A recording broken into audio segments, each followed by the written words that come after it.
ہم کسے کامیابی سمجھتے ہیں؟ جو زیادہ دولت مند ہے زیادہ کامیاب ہے، جس کی جائیداد زیادہ ہے زیادہ کامیاب ہے، جس کی تجارت بہت پھیلی ہوئی ہے زیادہ کامیاب ہے، جس کے پاس عہدہ بہت بڑا ہے زیادہ کامیاب ہے۔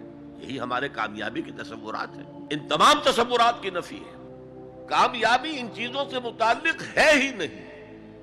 کامیابی تو ان چار چیزوں سے متعلق ہے: ایمان، عمل صالح، تواصی بالحق، تواصی بالصبر۔ یہ ہیں تو کامیابی ہے، یہ نہیں ہے تو کوئی کامیابی نہیں۔ آپ کو سلطنت عرضی مل جائے کوئی کامیابی نہیں، دنیا بھر کی نعمتیں مل جائے کوئی کامیابی نہیں، جب تک کہ یہ چار چیزیں موجود نہ ہوں: ایمان اور عمل صالح اور تواصی بالحق اور تواصی بالصبر۔ اور اگر یہ چار چیزیں حاصل ہوں تو چاہے کوئی آپ کو جانتا بھی نہ ہو،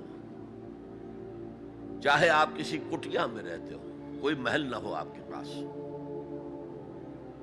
چاہے آپ کو روکھی سوکھی بھی مشکل سے ملتی ہو، آپ کامیاب ہیں۔ یہ ذہن میں رکھیے، معیار جب تک ہمارا یہ نہیں بنے گا ہم اسلام کے راستے پہ چل ہی نہیں سکتے۔ اس لیے کہ انسان جو بھاگ دوڑ کرتا ہے، جو سعی کرتا ہے، دن رات محنت کرتا ہے، راتوں کو سوچتا ہے، پلاننگ کرتا ہے، وہ کامیابی کے حصول کے لیے۔ اگر کامیابی کے یہ تصورات ہیں تو انہی کے لیے بھاگ دوڑ کرے، دنیا میں گم ہو جائے گا۔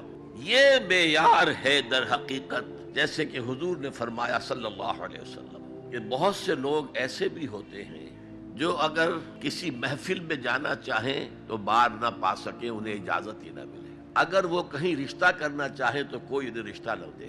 لیکن اللہ کی نگاہ میں ان کا وہ مقام ہوتا ہے کہ اگر وہ بھولے سے کسی بات پر قسم کھا لیں تب بھی اللہ ان کی قسم کی لاج رکھتا ہے۔ آپ سوچئے ابو ہریرہ کا کیا مقام تھا، ابو ذر کا کیا مقام تھا۔ حضور فرماتے ہیں صلی اللہ علیہ وسلم: من کان یسرہ ان ینظر الی زہد عیسیٰ فلینظر الی صاحب ابی ذر۔ جس شخص کو اس سے خوشی حاصل ہوتی ہو کہ حضرت عیسیٰ کا زہد اپنی آنکھوں سے دیکھے تو میرے اس ساتھی، میرے اس دوست ابو ذر کو دیکھ لے۔ یہ لوگ ہیں کامیاب ترین۔